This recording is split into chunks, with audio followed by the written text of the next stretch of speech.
সাজুকে যে মারার অর্ডার দিলেন, সাজু তো কাল মারা যাবে। আমি স্যার এই রাজনীতিটা ঠিক বুঝলাম না। রাজনীতিটা বুঝলে না? জি না স্যার। না বোঝার কারণ? স্যার, সাজু আমাদের দলের লোক এবং একজন ভালো লোক।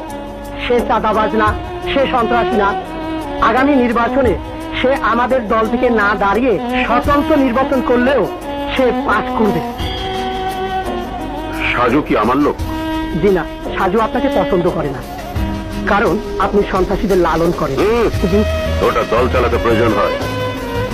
সাজুর জনপ্রিয়তা যেভাবে বাড়ছে তাতে সে একদিন আমারও প্রতিদ্বন্দ্বী হতে পারে।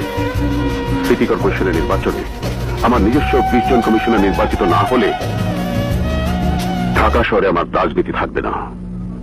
সাজুকে খুন করা বাবদ ওই বোম্বা জাহিদ দেবে 20 লাখ টাকা। স্যার, জাহিদ কেন টাকা দেবে? কারণ সে সাজু সিটি কমিশনার হতে চায়। স্যার, তাহলে হিসাবটা দাঁড়ালো এমন, সাজুকে খুন বাবদ জাহিদ আপনাকে 20 লক্ষ টাকা দেবে, খরচ 5 লক্ষ, বেঁচে যাবে 15 লক্ষ। মানুষ খুন করিও আপনাদের লাভ। এটাও আপনাদের রাজনীতির একটা ভালো ব্যবসা। স্টপ!